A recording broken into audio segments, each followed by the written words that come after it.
Everyone, সবাই কেমন আছো? আশা করি সবাই ভালো আছো। আমিও খুব ভালো আছি। তো আমি সুমিতা চলে এসেছি আবার একটা নতুন ব্লগ নিয়ে। দেখো মিষ্টি দে না বাবা, তুই ওরকম করিস কেন সাথে?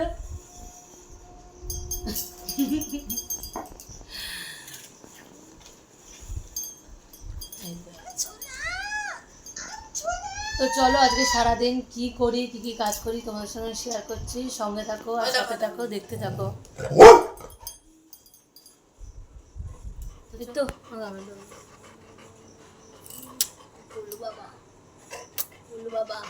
চির অবস্থা দেখো, নন্দু খাচ্ছে।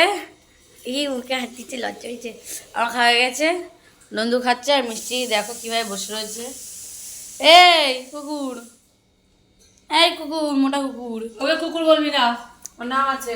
এসো না, ওটো দেখে দেখ বাবা না চুলকাতে দেবো সকাল। আমার ভিডিওতে তোমরা দেখতেই পারছো যে সন্ধ্যের পর থেকে আমি আর কোনো ভিডিও দিতে পারছি না তোমাদের। আসলে ব্যাপারটা হলো কি, বাবানের এক্সাম চলছে। তো ওই স্কুল থেকে আসে ওই সাড়ে চারটের মধ্যে চলে আসে। তারপর ওকে খাওয়ানো, ওইটুকুনি রেস্ট নেওয়ার পর আবার সন্ধ্যাবেলা পড়তে বসাই। যার জন্য আমি আর ভিডিওটা করতে পারছি না, আমরা ক্যামেরা অন করি না, কেননা ও আবার সেই মোবাইলের দিকে তাকাবে। যার জন্য আমি কোনো ভিডিও দিতে পারছি না। তো বাবা না 12:30টার সময় চলে যাওয়ার পরে তারপরে আমি সংসারে সব কাজে হাত দিই। তো ওকে খাওয়ানো, ড্রেস পরিয়ে দেওয়া, তারপরে চুল বেঁধে দেওয়া, সমস্ত কিছু করে ওকে আগে আমি স্কুলে পাঠিয়ে দিই। দিয়ে তারপর আমি ধীরে সুস্থে কাজগুলো করি। তো কিছুদিন আমার কাজেরও খুব দেরি হয়ে যাচ্ছে, প্লাস আবার রান্নারও দেরি হয়ে যাচ্ছে। তো অসুবিধা নেই, কেননা বাবা 4:30 পৌনে 5টায় আসে। তো ও আসলে তারপরে আমি খাই, কেননা একা একা না খেতে একদম ভালো লাগে না। যার জন্য আমি আগে সব কাজটা সেরে টেরে নিয়ে তারপর একটু দেরি করে রান্নাটা বসে। তাহলে কি হয়, মানে গরম গরমও থাকে। আর বাবা ঠান্ডা খাবার একদম খেতে পারে না, খেতে চায়ও না, ঘ্যান ঘ্যান করে খুব।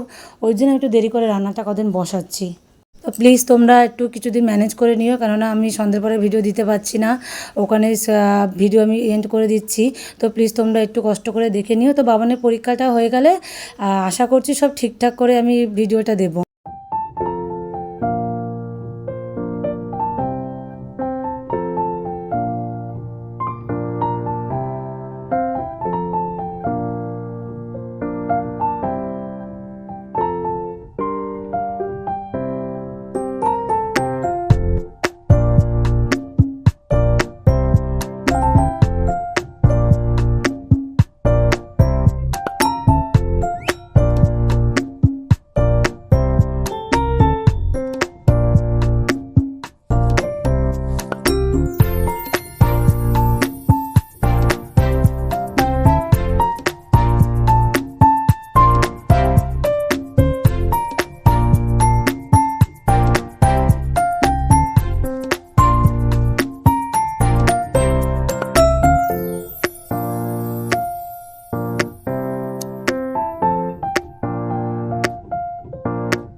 দুজনে বসে আছে দেখো, দুই ভাই বোন, তাই না? সোম বাবা, আর কি এটা? বিট্টু, আমার হ্যান্ডশেক করো, হ্যান্ডশেক করো, হ্যাঁ এই হাত দিয়ে করো, ভালো করে করো, ভালো করে করো, হ্যাঁ। বলে বাবা,